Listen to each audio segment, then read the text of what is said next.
today we're going to talk about 10 smart swaps that you can make in order to make your favorite recipes healthier. And I want to start this off by saying that I am a firm believer in the philosophy that food should first and foremost taste good. If it doesn't taste good, then you're not going to stick with it. So these swaps that I'm going to recommend are all based on flavor first, and then we'll work our way into the health benefits. Okay, let's do this. No one is to swap out the vegetable oil for extra virgin olive oil.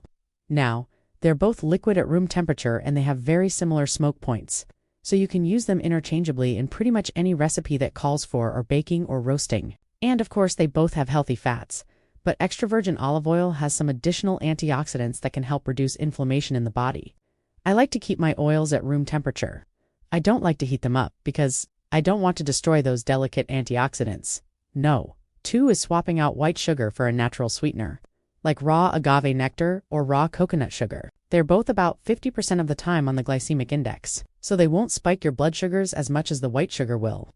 But more importantly, they have minerals and other nutrients that the highly processed white sugar doesn't have. White sugar is just empty calories. It really does nothing for you. No. 3 is swapping out refined flour for whole grain flour. Refined flour is stripped of all its nutrients during the milling process, and really it's just the starchy endosperm part of the wheat berry. Whereas whole grain flour still has the endosperm, but it also has the germ and the bran, which means that it has the fiber, the vitamins and the minerals that the refined flour doesn't have. The only downside to whole grain flour is that it's a little bit more dense, so the texture of the foods made with it will be a little bit more dense and a little bit less fluffy. For instance, if you were making pancakes, they would be a little bit more cakey and less fluffy than if you were using the refined flour. But honestly, it's not that big of a difference, and you gain all those additional nutrients. Number 4 is swapping out butter for ghee.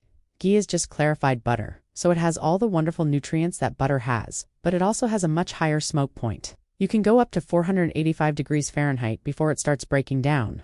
That's 100 degrees higher than regular butter, and because it's clarified, it lasts forever. Regular butter will eventually get old and rancid, but ghee will last in your refrigerator indefinitely. No. 5 is swapping out milk for an unsweetened non-dairy milk alternative like macadamia nut milk. These non-dairy milk alternatives are great because they're usually fortified with calcium and vitamin D, which are 2 nutrients that are typically lacking in plant-based diets. Plus, they're naturally dairy-free, soy-free, and gluten-free, so they're great for people with allergies and intolerances. No. 6 is swapping out heavy cream for full-fat coconut cream.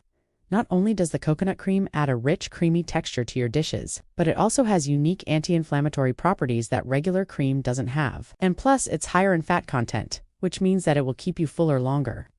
I love using it in curries, in soups, in stir-fries, and especially in desserts. In fact, one of my favorite desserts that I often make is just full-fat coconut, cream sweetened with raw agave nectar, and it is delicious. I mean, I could literally eat the entire container. Number 7 is swapping out sour cream for a cashew-based sour cream alternative. This is a really easy swap to make, and it's a great way to add some creaminess to your dishes without adding a bunch of extra fat or calories. Plus, it's lower in sodium and it lasts forever in your refrigerator.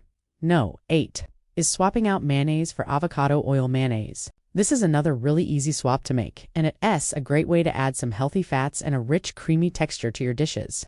It's lower in calories and it's higher in nutrients than regular mayonnaise. It's a win-win. Avocado oil mayonnaise is also a great option for people with allergies and intolerances because it's typically free of the top 8 allergens. No. 9 is swapping out white vinegar for apple cider vinegar. Apple cider vinegar is a fermented product, so it has probiotics that the distilled white vinegar doesn't have. It's also a little bit sweeter and a little bit less harsh, so it's a great all-purpose vinegar to have in your pantry. I like to use it in salad dressings, in marinades, and I even like to add a splash of it to my smoothies. And number 10 is swapping out commercial salad dressings for a homemade version. Salad dressings are notorious for being high in calories, high in unhealthy fats, and loaded with preservatives and chemicals. It's really easy to make your own salad dressing and you can customize it to your liking. My go-to salad dressing is a simple mixture of extra virgin olive oil, apple cider vinegar, Dijon mustard, minced garlic, and salt and pepper to taste. So those are my 10 smart swaps that you can make in order to make your favorite recipes healthier. I hope you enjoyed this video. If you did, please give it a thumbs up and share it with your friends. And if you haven't already, please subscribe. I would love to have you here. Thank you so much for watching, and I will see you in the next video. Hey guys, I hope you're enjoying this content so far, and I hope you've subscribed already. If you didn't get a chance to, so if you're watching this right now, it means that you clicked on this video and I want to thank you for doing that. I'd love for you to stick around and keep watching. There should be a video playing right now, and if you haven't already, please subscribe. I'd love to have you here, and I promise I won't spam your email. I only send out emails when I post new videos and when I have special announcements. So if you're interested in keeping this party going, just click the link below. Thanks for watching. I'll see you in the next video.